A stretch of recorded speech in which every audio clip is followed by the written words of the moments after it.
Ooh, this is going to be fun. It's been a while since I've only recorded audio. Hey folks, well, just going back over the You're Listening to Radio Revel episode catalog for the past 5 seasons, even including this 6th season underway, it's evident that I don't have any reverence for holidays. I've done a Halloween episode twice, and it was a repeat. There is a Christmas Tale, but I told that one in April. I grew up with the holidays just like every other late baby boomer in the United States. Christmas was probably the most significant holiday for us kids simply because of all the theatrical setup. The weeks of Christmas carols, the decorations, riding through town to see houses lit up, the Santa Claus expectation, and the big, fat, rip open the gifts climax. Christmas is meant to stick in your mind and your habits for a lifetime, at least if you were brought up Christian or lived in a majority Christian country. Ooh, I think maybe you could change the word Christian in that last sentence for capitalist. Halloween took in second place among major holidays, mainly because it was fun to dress up, and there was also the prize, not of presents, but buckets of candy. That's what makes Easter next among favorites, plenty of candy and that egg hunt if that was available. New Year's didn't belong to the kids. That was an adult holiday. We only knew it was a special day because we had a babysitter, and the next morning there were party favors beside our pillows. These 3 holidays in general could not ever endure more than a several-day run-up, buy stuff, and a very quick denouement once they were over. Thanksgiving, on that fabled other hand, is kind of an odd holiday slipped into the calendar almost like an intentional starting shot for the bigger, brighter Christmas holiday season. If you think about it too much, Thanksgiving looks a lot like a dress rehearsal for what's to follow it just a month later. Despite the historical fables and myths, Native Americans and European colonists sharing a colorful meal in peace and harmony, one should be somewhat suspicious, partially because of possible motives behind the official placement of this special day. Researching, of course, I see that after centuries of old world thanksgiving to nature, to gods, to animals slayed, even to men who provided, and after another new world 80 years of general, usually regional celebrations of thanks on any day the locals chose, without an official holiday, Franklin Delano Roosevelt finally proclaimed a fixed day for Thanksgiving in 1939, the 4th Thursday in November, cemented into law by Congress 2 years later. Rumors ran that this was perhaps in answer to a call from retailers for a longer Christmas shopping season. No retail company wanted to be the first to wind up the gramophone on Jingle Bells or Silent Night before Thanksgiving had passed. Fixing the day meant that some years the calendar would offer a few more days to advertise the need to engage in Christmas spending, as well as the spending itself. In school, we made Thanksgiving centerpieces from construction paper and that paste glue that tasted good. Those were of historically inaccurate pilgrim hats with buckles, turkeys, cornucopias, maybe a diorama of the first Thanksgiving in Plymouth, we'd all learned about in that national educational effort to consolidate the patriotic American history story. These centerpieces were taken home, put on the dining table, moved to the buffet when that table was set for lunch, transferred to our rooms once Christmas decorations were pulled out of the attic, finally tossed in the garbage with the first spring cleaning. I remember the first grade drawing of the outline of my open hand, decorating it like a turkey, the thumb being its neck and head, the fingers being its feathers. Quality holiday fridge decoration there. In my home, Thanksgiving was a family holiday that only included the immediate family. I don't think we ever went over the river and through the woods to grandmother's house. Thanksgiving was an abundant late lunch that Mom prepared and Dad and brothers and sisters enjoyed at home. There was the turkey, a big frozen turkey Dad received from his workplace, a big 10-pounder, maybe 20-pound frozen bird worthy of being a murder weapon indeed. There might have been the option for a canned ham as well, or maybe that was what was given at Christmas. I do remember my mother preparing both stuffed turkey and glazed ham, the ham that preserved the shape of the can it had been pressed into, pierced all over with dozens of cloves. Savory. Anyway, Mom would spend a couple of days before Thanksgiving prepping the main meal, probably mostly making pies, surely defrosting that turkey. Then Mom would spend all morning on Thanksgiving Day in the kitchen preparing the meal. We kids would watch the Macy's Thanksgiving Day Parade on the TV. Our dad probably joined us to keep us out of Mom's hair. Or he may have had to work. He was a farm worker. We were then called to table at midday. We ate a lot of food: turkey, mashed potatoes, candied yams, stuffing, cranberry sauce, the kind that you push out of the can after cutting off both ends, beans with mushroom sauce, the Campbell's soup kind of sauce, pumpkin pie, maybe a pecan pie if the price of the nuts was reasonable. And that was that. We probably all lounged around the living room the rest of the day and then ate leftovers all that weekend. That Friday after Thanksgiving may or may not have been a holiday, too. I simply don't remember. Back to work and school on Monday. Besides not remembering if that post-Thanksgiving Friday was a bank holiday or not, I don't have a clear, vivid memory of any of the 16 or so Thanksgivings I shared with my family. Not one. Just those general memories of food, the parade on TV. Some of those memories might actually be borrowed from Christmas celebrations, which were practically the closing night of the entire holiday season show that had begun with Thanksgiving. After my dad passed away, the holidays were not always a super happy time in my family. That first Christmas after his death, just 16 days after his death, that one was really weird. He'd bought us presents before kicking the bucket, and we received them just a couple of weeks later. A very early practical lesson in the grown-up concept of posthumously. That Christmas was spent at my Aunt Maxine's farm with the entirety of my dad's family there, all mourning the death of the youngest brother. The next Christmas was a horrible family reunion at our new house in town of my mother's family, all 7 brothers and sisters, and her mother. The stress that day produced left my mother sitting on the edge of her bed with an axe in her hands and a strange, unhinged grin on her face. Who knows where that axe came from? And though not related, that Christmas in 1976 involving those bourbon balls, check where links belong to listen to that story. These kinds of Christmas experiences, along with others that accumulated in the years after I finished high school hell, led me to skipping my first Christmas right around 1980 or 1981. However, Thanksgiving was actually the first holiday that I skipped joining my family to celebrate. Again, I'd been on my own for a couple of years, but had always respected the Thanksgiving tradition, mainly because it was such a bland holiday. Just a very fancy meal with a predictable menu and a reduced guest list. That is, no Kermit or Floy to whip up controversies. So it wasn't hard for me to not attend that first year that I didn't. I found a reasonable way to let my mom know and even get her support. I was working for a small commuter airline company in a university town.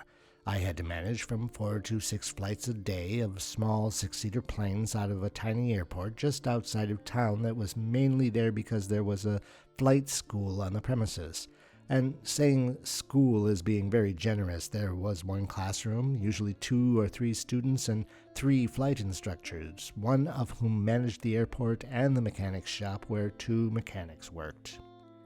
Now, this was a manly man setting, no girls allowed. Women did not pilot airplanes in our community in the late 1970s. The airport manager was an older man, probably in his 50s, married with kids, had a house just a few miles down the road from the airport. The other 2 flight instructors were young guys in their mid-20s like me. One had a girlfriend, the other didn't.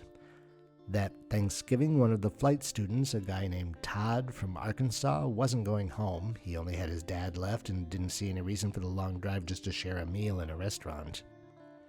These 3 young men lived in a nearby trailer park, each in their own trailer. The flight instructors were also not local lads, had lived in this park for a number of years, also had no intentions of making a trip just for a meal. So, because we all had to work on the holiday, I told the 3 of them that after work we'd be celebrating Thanksgiving together. Why not at Todd's place? He had the trailer with the least stuff in it. He didn't really live there. It was student housing for the flight school. My mom did most of the cooking. That is, she gave me the portion of what she had prepared that would have otherwise become leftovers for a week. She did suggest that I bring the lads over to the house to have Thanksgiving dinner with the family, but that wasn't going to happen. Part of our planned celebration involved getting shit-faced during and after the meal. Anyway, Mom was proud of me for spreading the Thanksgiving spirit to these poor, lonely boys who were far from family.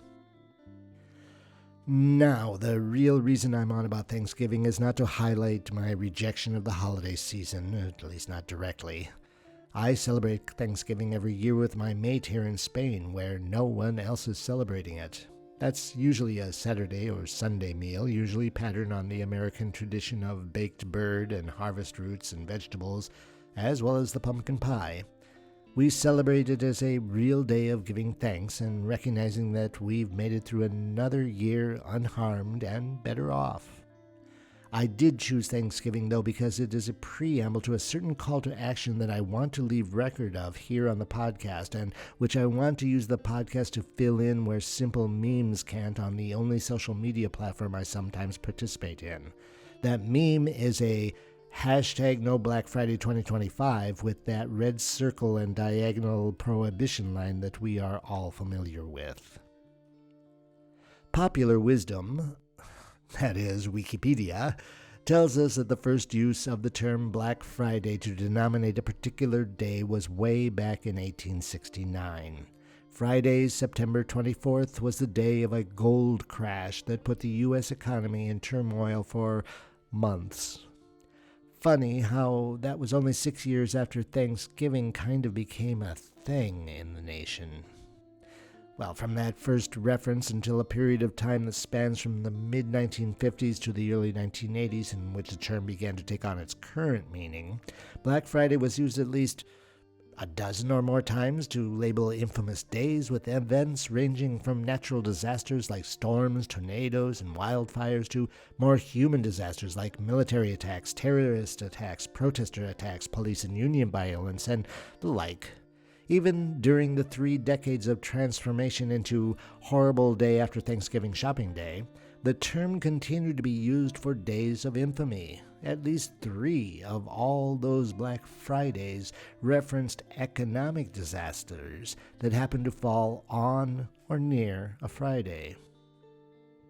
So, the term Black Friday was generally reserved for infamous Fridays in history. Even the current holiday-leading meaning of Black Friday first might have been reference to that particular day after Thanksgiving being of ambiguous work value, so much so that many workers called in sick on that day. So, it was a black day for the economy, or at least for business owners. Probably in an effort to at least gain some benefit from that tendency of workers taking the Friday after Thanksgiving off on their own, retailers began to encourage those with that day off to go shopping, in many cases giving many who would otherwise be working a chance to visit stores while they were open in order to spend money on the impending Christmas holiday. There was an attempt to rebrand the day as Big Friday, but Black Friday resisted, so there was a change in the narrative, made up from whole cloth. Sales on Black Friday lifted retailers from being in the red to being in the black, making reference to the color of ink that their bookkeepers used to record earnings and losses. That reasoning is kind of thin, even though the expression be in the black or be in the red is not uncommon in American English. In the end, though, few question the origin of the name of the pseudo-holiday. I'd explain another possible reason the name has remained Black Friday beyond good old madmen manipulation. It is because it is a truly nasty day, a horrible day. You've spent the day before cooped up in a dining room with family, who might include Uncle Kermit with his peculiar political ravings and Aunt Floy and her constant parenting criticism. You ate until you felt you might burst. You dozed through the game that afternoon that your team either won or lost. You awoke with a sugar hangover. And here you are, the next cold, late November early morning, in a line of thousands of people outside the locked doors of some Walmart, waiting for opening time, waiting to plunge through those doors and battle with thousands of people for that toy, that television, that appliance, that stuff that makes the upcoming holiday what it is. Black Friday is a massive manipulation of the masses. There is absolutely no reason that anyone has to go through that hellish experience in the name of stuff for Christmas. Again, Googling the matter, I came across a website that makes a survival list for those who are thinking of being one of the thousands, tens of thousands, perhaps hundreds of thousands, to make Black Friday the nightmare shopping experience that it is. That list includes: prioritize the wish list. Which item will you save the most if you can nab it? Set the alarm clock.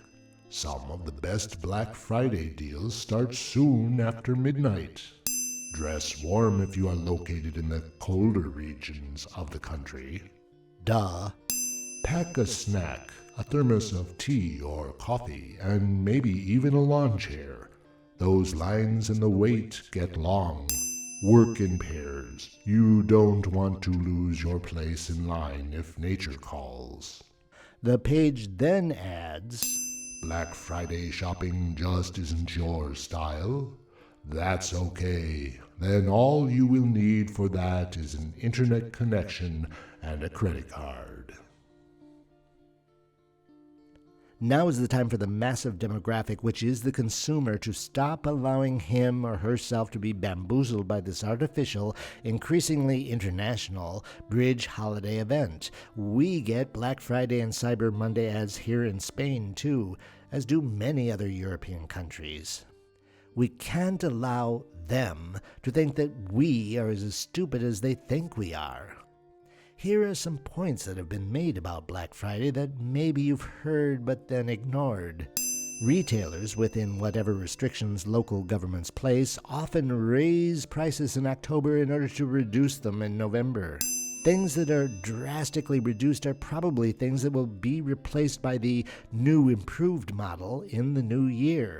Local retailers are unable to compete with big box stores, meaning that all of your holiday spending only enriches those massive interests that probably don't need the money at all. We all saw what happened when Jimmy Kimmel was put on leave, and when consumers responded to this by canceling their subscriptions to entertainment providers. Those providers panicked, and within days, watchers returned to their courses. These behemoths have only one mission statement: earn more money this quarter than was earned last quarter. Let me repeat that mission statement: earn more money this quarter than was earned last quarter. Anything that puts the least dent in that mission makes those monsters retreat and regroup. Remember that the fastest way to a rich man's pocket is through making him pay for stuff. The rich never pay for anything. They only collect money. The economy for them is a one-way street with the arrow pointing in their direction. If you don't pay for stuff, that money simply can't get on that street and travel in the rich person's direction. As far as I know, it is not a crime to not spend money. Never seen an officer handcuff a person and force them to use their MasterCard. Now, you as a thinking person could stop and become a reasonable person as well. Think of the last 5 Christmas presents you received from your spouse or one of your kids.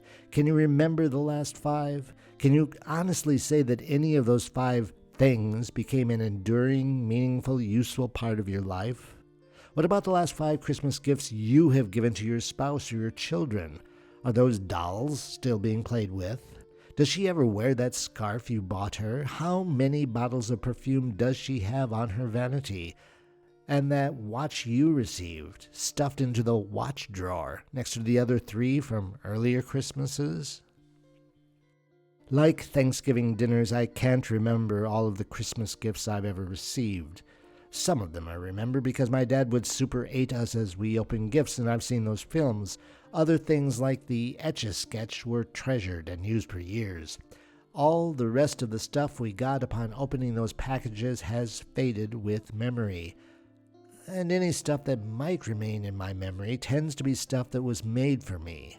A chessboard my stepfather carved out, a sweater my mother knitted, those handcrafted jewelry boxes my stepfather and I made together for all the females in the locally resident family.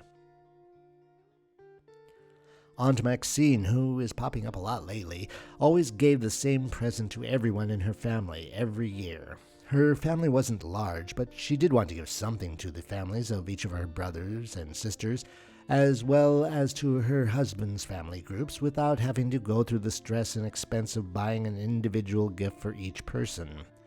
So she somehow got her hands on those large film canisters, the kind that movies were transported to theaters in, and she would fill each of these with divinity she had made herself. If you don't know what divinity is, it's a kind of super sweet, squishy homemade candy made from sugar and corn syrup. These candies were decorated with holiday themes colored red and green and topped with a nut. The gifts were given with the caveat that once consumed by the entire family, the recipient would return the film canister to Aunt Maxine for the next year's holiday gift. My mom made traditional Christmas sugar cookies. We kids helped decorate them. We boxed them up and gave them as gifts whenever we made one of those pre-holiday visits to family we wouldn't see until after Christmas Day. She also knitted sweaters and crocheted afghans. I myself have made homemade chocolates, homemade blackberry liqueur, even a vegetarian cookbook and a storybook as gifts for my in-laws here. They're not sure what to make of these gifts. It's not at all traditional for home-crafted things to be considered presents in Spain. The whole origin story of the giving of gifts, closely tied to the origin of the Christmas holiday, stems from giving a particular type of gift to a particular type of recipient. The 3 supposed gifts of gold, myrrh, and frankincense were not something a normal person would give to their kid or wife. These were gifts meant for elevated members of society, namely kings. Gold represented earthly wealth. Myrrh was the oil used to anoint both in life and death, and frankincense represented the spirit. This origin story has obviously been distorted since that famous holiday establishing birth.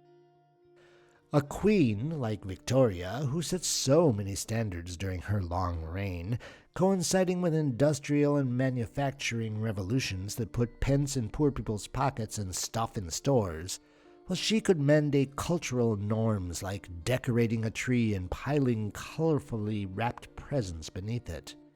In the early days of mass sharing of information, it's not hard to believe that customs and traditions were made at the flip of a royal finger, a doll on the shelf, a turkey at the butcher's, a family meal at grandma's. Abundance of presents was certainly a part of the festivities when I was a kid. I was one of 6 people in the family. This meant that each individual would receive at least 5 presents, one from each of the other members in the family. When we were smaller, there were also Santa Claus presents, 2, 3, 5 per child, depending on how much budget was available. So a family of 6 could place 30, 40, 50 presents under that tree, and that was the point of the holiday, the rip-up-in-the-gifts climax. And in more modern times, since the 1980s and a bit earlier, the best way to ensure that rip-up-in-the-gifts climax has been to endure the holiday phenomena of Black Friday.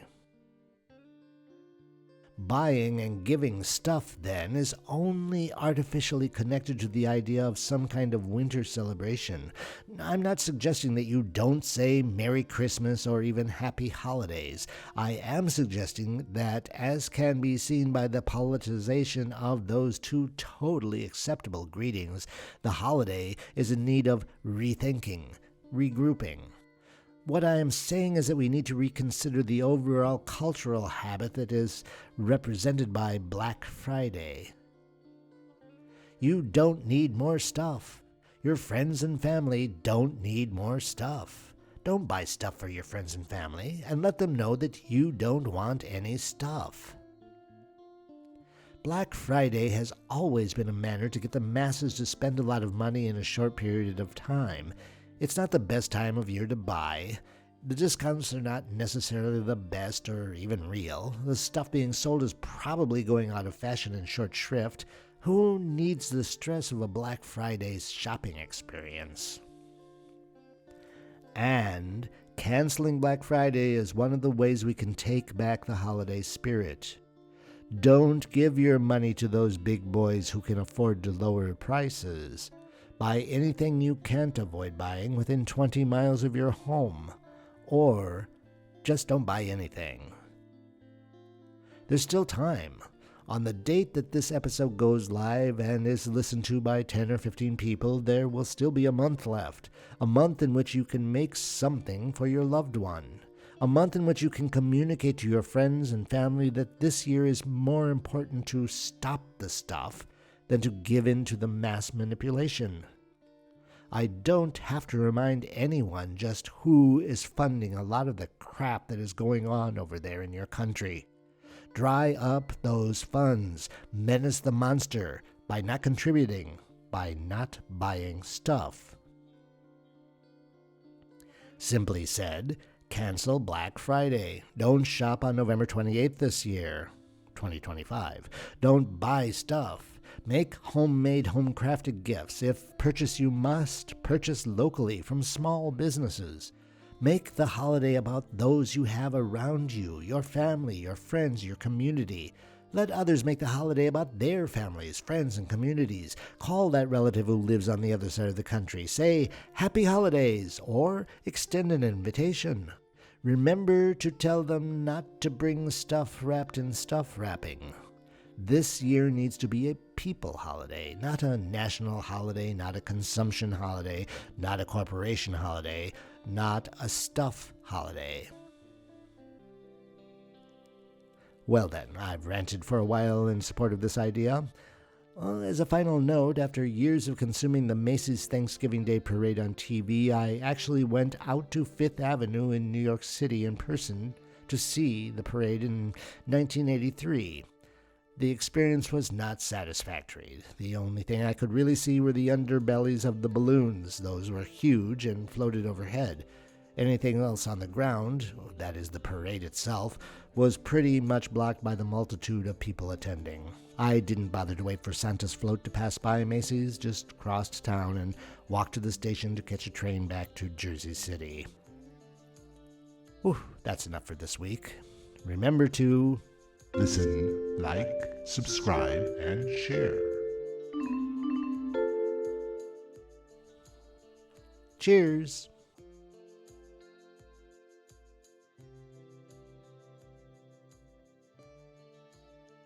You're listening to Radio Rebel.